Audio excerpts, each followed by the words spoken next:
Ayo sinden bertiga turun ke panggung. Wah, Dik Sinta, Mbak Enggar, Mbak Pesek, lagune Ninggal Katresnan. Wah, nggo ngendoni swasana kang kenceng ngregengke kahanan ben gayeng. Oke, yo, ayo, Dik Sinta, Mbak Enggar, Mbak Pesek, ya, Ninggal Katresnan Astabrata.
Alhamdulillah wa syukurillah wala haula wala quwata illa billah. Hasbunallah wa ni'mal wakil, ni'mal maula wa ni'mal nasir wala haula wala quwata illa billahil aliyil azim. Nduk, Limbuk, piye yung? Ambekan sih ya, Nduk. Heeh. Apa-apa ki yen ora nggo ambekan ngongso dadine kesel, dadine ora apik, dadine ora becik. Oh iya. Ora lali sepisan ngucapke sujud syukur marang kersaning Gusti Allah Subhanahu wa taala, Tuhan yang Maha Esa yang Widiwasa ya, Nduk. Ngono ya, Mak. Margane merga wis maringi malimbar kenikmatan, katentreman, wujude kesehatan lahir kang sarta batin, Nduk. Muka tanpa nikmating pangeran. Awake dhewe ya kuwi kalawan warga ing dusun Babatan kang sarta paguyupane awake dhewe rombongan saka Astabrata iso kumpul bengi iki melekan tirakatan seneng-seneng bareng mapan ana kene. Wo ngono ya, Mak. Iya. Angka loro ora lali selawat sarta salam kunjuk marang Nabi panutan ya kuwi Nabi Muhammad sallallahu alaihi wasallam. Tumruning para sahabat sak garwa putra wayah khususnya Bagindo Hasan kelawan Husain. Amin amin ya rabbal alamin. Iki acarane apa? Piye? Iki acarane apa? Pahargyane apa kok rame-rame mapan ana ing kene? Ngene, Nduk. Acarane ana ing bengi iki tidak lain tidak bukan ya. Ya kuwi nyadranan. Wah, iya nyadranan. Ana sing ngarani bersih dusun, ana sing ngarani rasulan. Oh iya. Ana sing ngarani sedekah bumi. Oh ngono. Iya. Maneka warna wujute, maneka warna sesebutane, merga kabeh setiap tempat ya kuwi mempunyai budaya dan tradisi masing-masing. Ning ya toh intine ki padha ya kuwi apa? Ngunjukake rasa syukur marang Gusti Allah Subhanahu wa taala. Oh ngono. Merga wis maringi nikmat sempat ya kuwi wujude kesehatan lahir batin, ya desane diparingi ayem, diparingi tentrem. Oh ngono. Sing kerja nyambut dadi tani, tandurane lancar, panene apik. Oh ngono.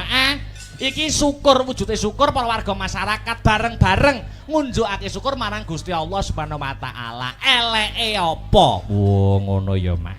Iya. Iki pertama kali awake dhewe masuk ana ing Babatan kene. Mulaku kula nuwun, Nduk. Oh ngono.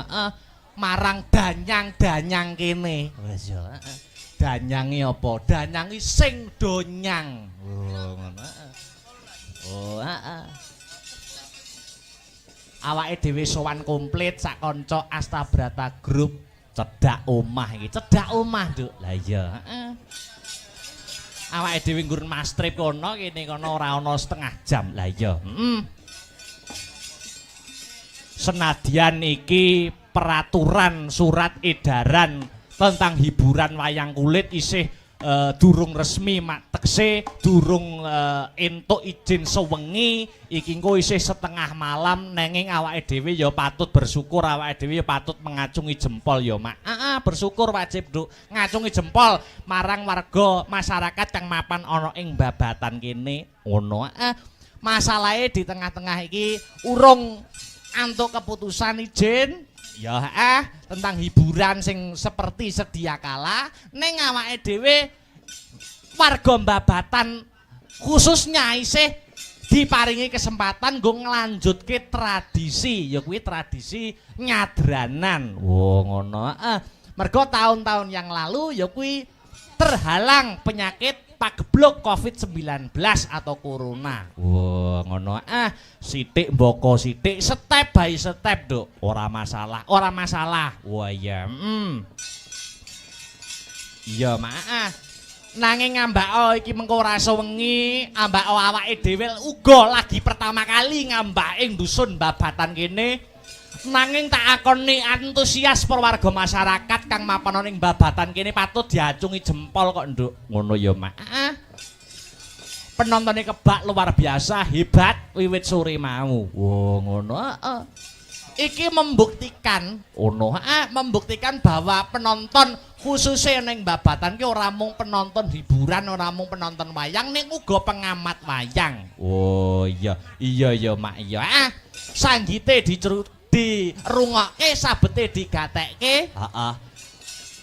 Dadi apa-apa ki mangan, Nduk. Lah iya, muga-muga awake dhewe ana ing taun-taun ke depan iki tetep bisa nyambung tali silaturahmi, tali paseduluran karo para warga masyarakat kang mapan ana ing dusun babatan kene. Amin amin, Nduk. Amin ya rabbal alamin. Heeh.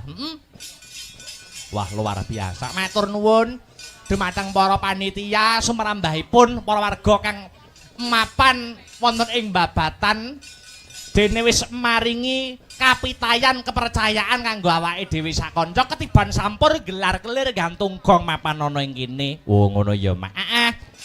Khususe matur nuwun marang ya kuwi Bapak Marwan. Oh ngono Mbah Marwan. Iki sing request lakon. Oh iya. Uga Pak Satino. Oh iya.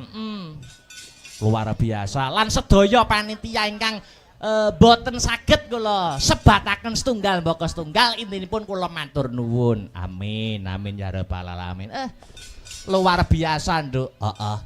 Nek ngajeni seniman para warga masyarakat khususnya para panitia iki hebat tenan kok, Nduk. Ngono ya, Mak. Aku sak rombongan lagi teko, wah suguhane banyu mili. Suguhane banyu mili, suguhan metu. Ya ingkung, soto, ya.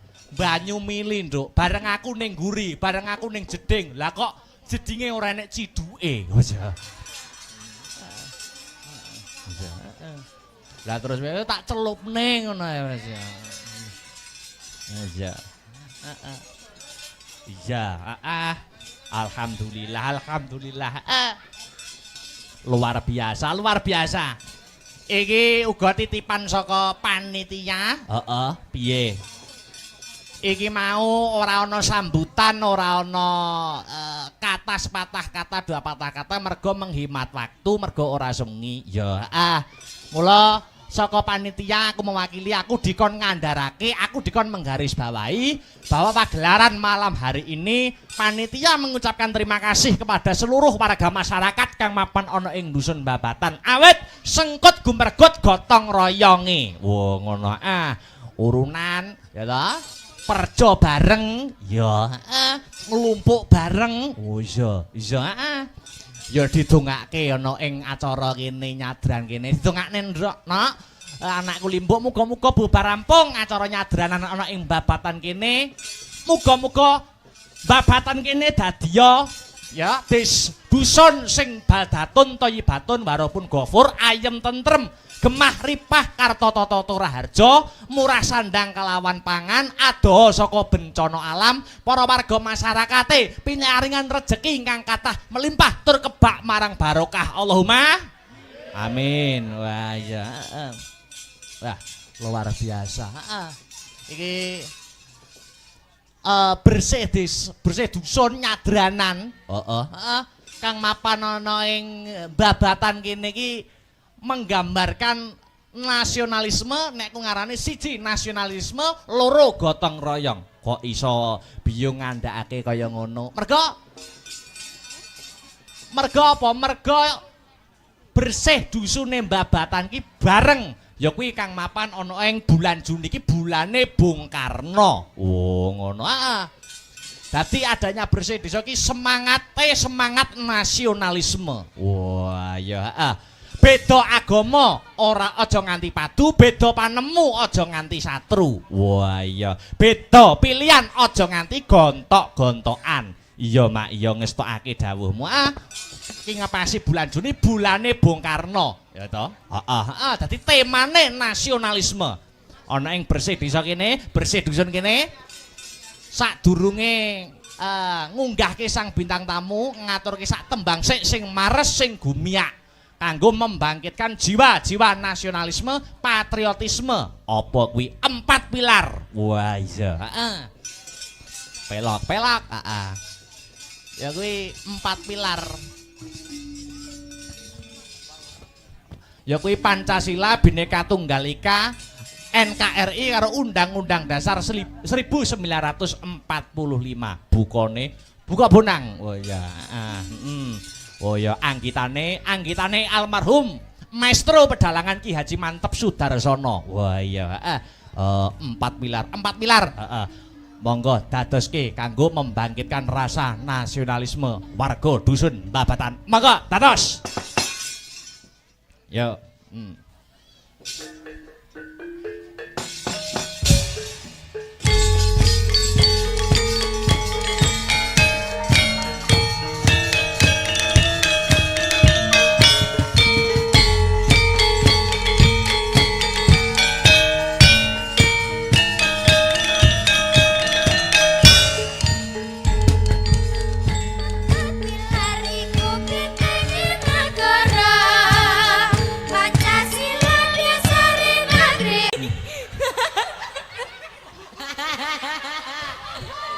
Lah aku biasane pisan wae lape sarung lho.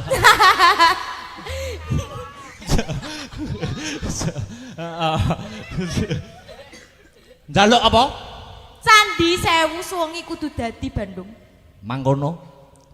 Isih ana pamunut apa meneh? Candi Sewu? Cukup kuwi. Cukup kuwi? Ya apartemen bareng. Ya mobil. Jaluk sak akeh-akehmu. Iya. Aku muja marang para Gandarwa kang dadi baju barate Bandung Bondowoso. Tak cipta candi sewengi bakal dadi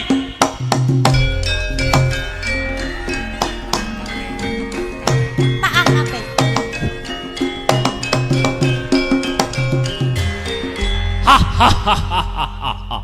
Sawangan. Sik cepoten jok ora penak engko. Sawangan. Ndi.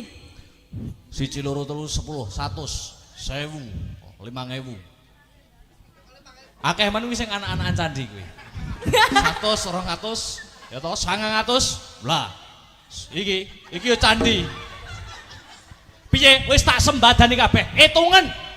Tak hitunge dhisik Bandung. Yang kurang gedep omong Bandung Bondowoso. Kok cacahe kurang siji Bandung? Berarti 999. Kuwi apa ora cukup kanggo nyembadani pamintamu? Kurang Bandung, kurang sitok. Kurang sitok ora iso. Kudu iso. Ora iso. Kudu iso. Ora iso. Yen ngono sijine kowe. Congkrang pesek.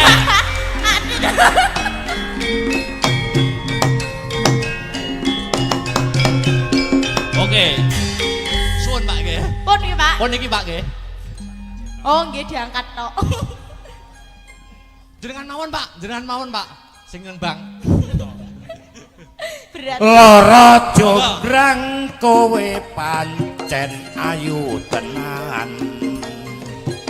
Waspadakno lan iki nandang kasmaran. Padakno prajuritmu kalah perang. Mula kowe dadi wanita boyongan.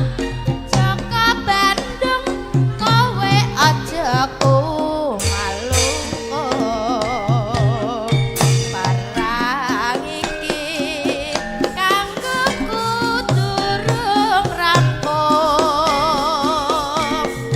Bela mati Kang Mas Prabu Kupalan.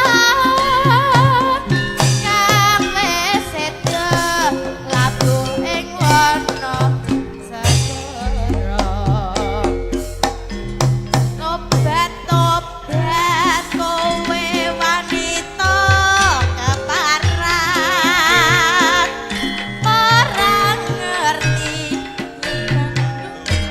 nangis jagat. Para ratu aku Prabu dan Marmaya. Aku duwe aji sakti Bondowoso. Rara jonggrang manut tasana pundhut garwa. Jaka Bandung aku duwe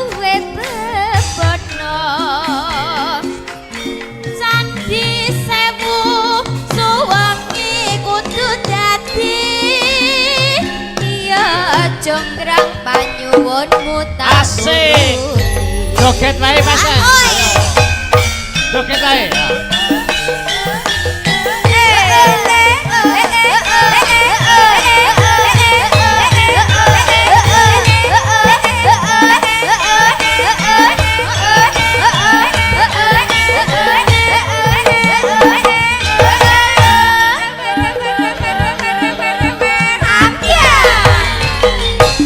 Rara jonggrang pancen kowe ayu tenan. Ora muka yen aku nandang kasmaran. Waspadakno prajuritmu kalaparan. Mula kowe dadi wanita boyongan. Joko Bandung kowe aja kumalungkung. Perang iki kakuku durung rampung. Bila mati Kang Mas Prabu Kupala kang wis sedo lambuh ing wana segara.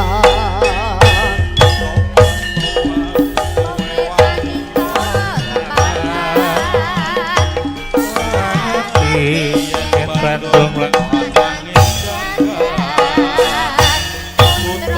Asik. Panggih Prabu Marmoyo. Aku duwe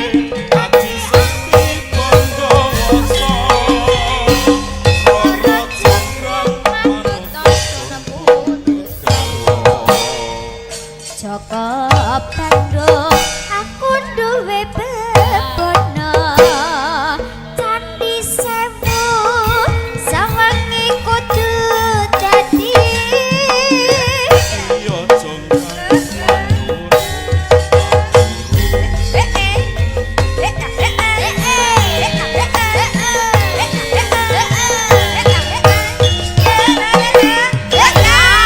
Hebat Pak Toyo luar biasa. Matur nuwun Pak Toyo. kok urung-urung matur nuwun wong cik kurang siji. Loh, oh nggih. Nggih, Pripun? niki nyuwun sewu Nggih. bucange Pripun? muga-muga Nggih. besanku ya ora ndelok ora ngingeti aku. Nah niki, nggih. Heeh. Mugi-mugi nggih, Pak. Ngeten iki bot-bote nuruti seneng. Nggih, Pak. Ben panjang umur. Nggih. Dik niken Nah, iki. Nggih. Heeh. iki mang Nggih, Bapak. pung-pung bulurah ya ora melu. Nggih. Nah, aku blat Amor Cahayu ki seneng Lah. banget. Nggih. Saiki gak sangel-angel gendenge podang kuning Walah, dibawani. Bapak, kadung kula ngapalne sarep niki wau peh 7 bengi 7 jam niki wau. Wis monggo, pokoke sing penting sing bener. Dipun Ngono wis pedang kuning mawon. Pedang kuning wae. Ya, Pak, ya, Pak. Pedang kuning wae. Ya, Pak. Bucange niki mangke kula mboten saged nenggani ngantos purnanipun acara Nggih, siap. nderekaken Nggih. netakaken Amin, amin. wayangan Nggih. soale nyuwun sewu Siap. ingkang dipun wastani Ringgit Purwa Nggih. menika nggih siji hiburan Nggih. tuntunan Tuntunan nggih leres, Nah, Pak. niku sing leres ngoten. Kedah dicekel sedaya. Nah, Nggih. ya mengke mesakaken Nggih. bapak-bapak sesepuh mriki kan tasik. Penikmat lakon. Nah, nggih. Siap. Terus pangapunten Nggih. kula mangke mantun niki terus wangsul. Nggih. Nderekaken, Pak, nggih, Nggih. nderekaken. Kapan-kapan kula tak dolan mriko. Nggih. Dolan nek dolan biasa gak apa-apa nek dolan golek tanggapan ya engko ngenteni nek nyadranan sasi sura. Oh, siap mboten silaturahmi mboten napa-napa. Nggih. Kula nggih dolan kula, Pak. Waduh. Nggih, Lah monggo. iki. Kula nggih dolan nggih. Wis to dan kene, cedak kene lho. Nah, Ah, pung-pung bulurah gak melok Iya. iki wis tak anggap gebiyokan. oke. Kebiasaan niku napa, Pak? Jamu. Oh, jamu. Jamu kanggone wong bar manak.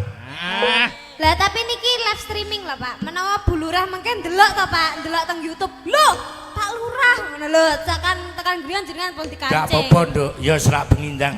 Oke. Yuk podang kuning. Ya. Dibawani Mas. Bawani Mas. Ya go pas jek nom-nome celalaan.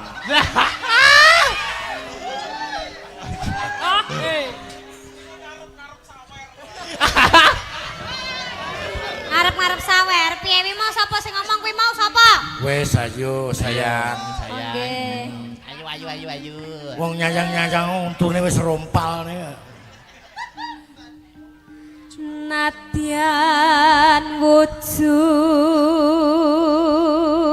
temong paksi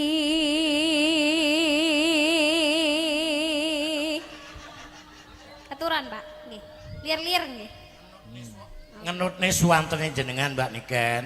Lah kok gua yuk sirahku sampai degluk ngene.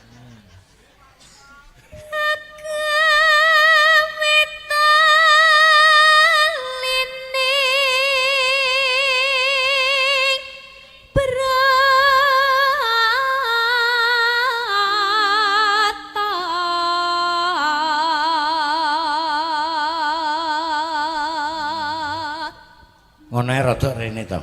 Nah. Alos manis toramrat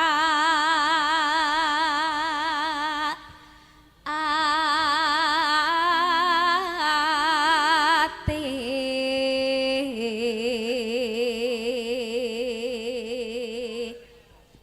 jenengan Pak Wes aku tak menikmati. Terus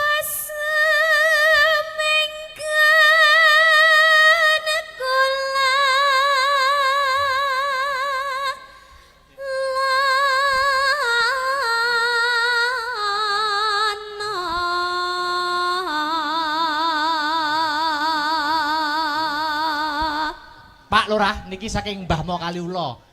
Ken nggih Ken anu niken untuk niken kagem niken. Nah, Mbah. Wes gampang. Matur nuwun. Nah. Nika saking sinten Mas? Mbah Mo Kaliula nggih. Oh, Mbah Mo Mbah Mo Kaliula. Nggih. Kaliula. Nyun sewu Bapak Ibu sekalian ingkang kula hormati. Nggih. Mbak Niken niki cara manuk napa? Nah. Empret. Niki cara manuk labet. Manuk labet. Kok saged manuk labet, Pak? Mergo potongane ronge karo tutuke wis cocok. Manuk Niki labet. kengkene Mbah Wo. Oh, nggih, matur suwun Mbah Wo. Mbah Wo pundi? Mbah Wo Bujange? Kaliura. Kaliula. Mbah Wo Kaliula, kula. Jadi aku wis ora nyawer lho ya. Wis diwakili Mbah Wo. Ah. Loh, benten Pak, seje Oh, benten. wong seje nganu Pak. Niki wau keng tangane Mbah Wo napa keng tangan kula? Lah. Keng tangane Mbah Wo terus tenggene tangane Mas Akbar, tenggene jenengan, tenggene kula. Berarti kan pertamane Mbah Wo. Loh, lah tapi terakhir sing nglungne kan aku. Loh. Terakhir nggih kula, kan sing nampani kula. Ya aja kuwatir Aja sayang. kuwatir. Ah kok eker-ekeran temalih malu aku ini. Lanjut. Ya. Ayo tekan ndi meng. Goleki si podang kuning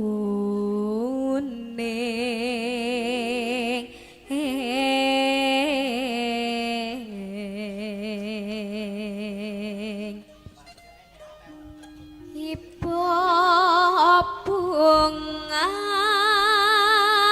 ing atiku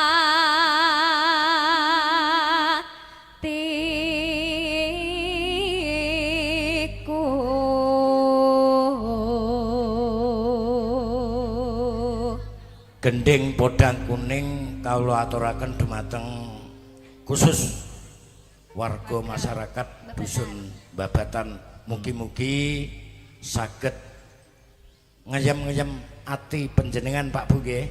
Amin. Monggo lanjut.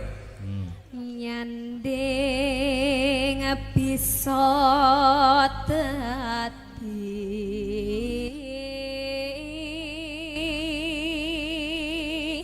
tombo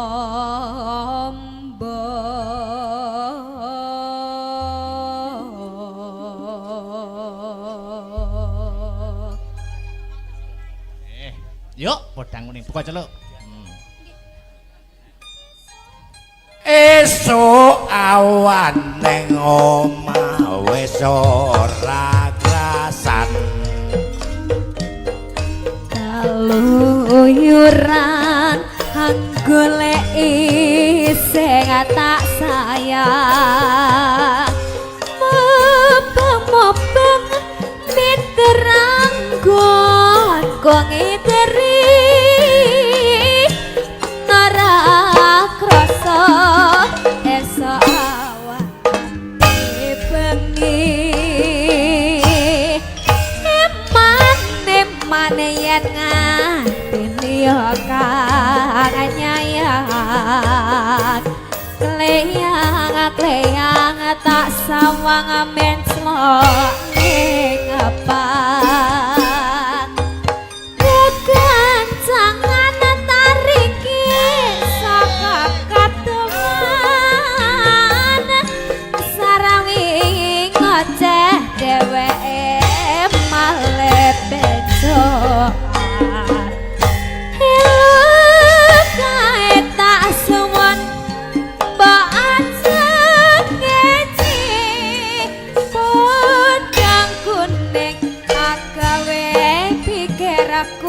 kombek seret tak sawang tambah manise ibu bunga yen kelakon nyandeng slirat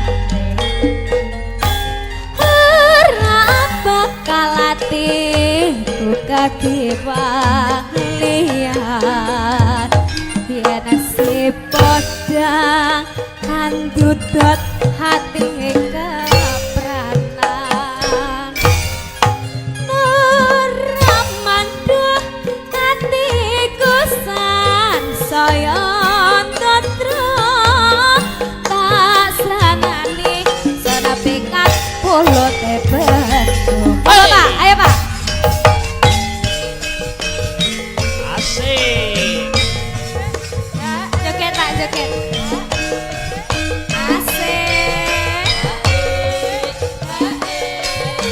Asta Brata op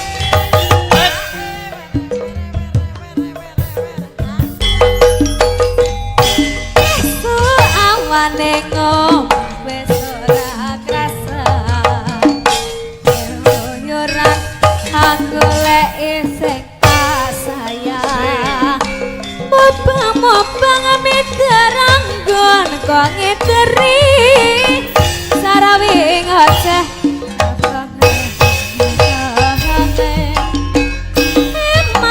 eman yen yo kang nyayang kleyang tak sawang slok ning pah kekancangan taringki saka katongan sarawing oceh dheweke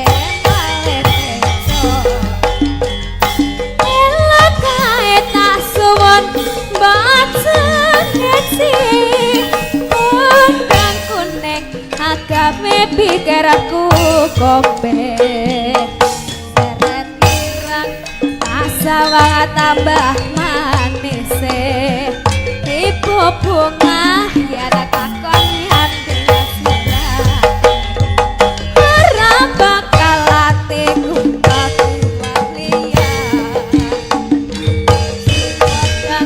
andut dadi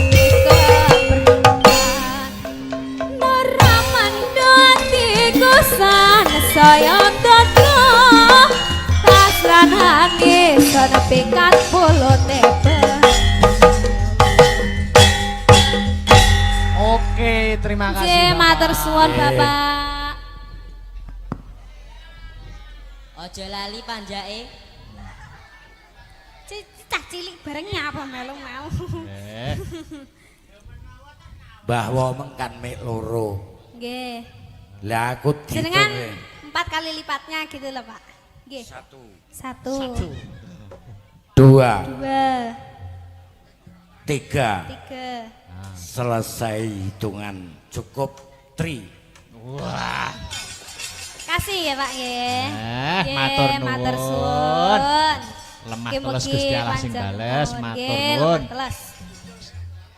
Bujange. Nggih, matur nuwun. Kula ingkang matur suwun sanget. Nggih, Tetep sami-sami. tak dongak-dongakne Amin, Mas Akbar amin, pendarangan amin. iso kuncoro. Amin, amin, Jaya-jaya Pangestunipun. Selamiyo. Amin. Matur Ah. nuwun.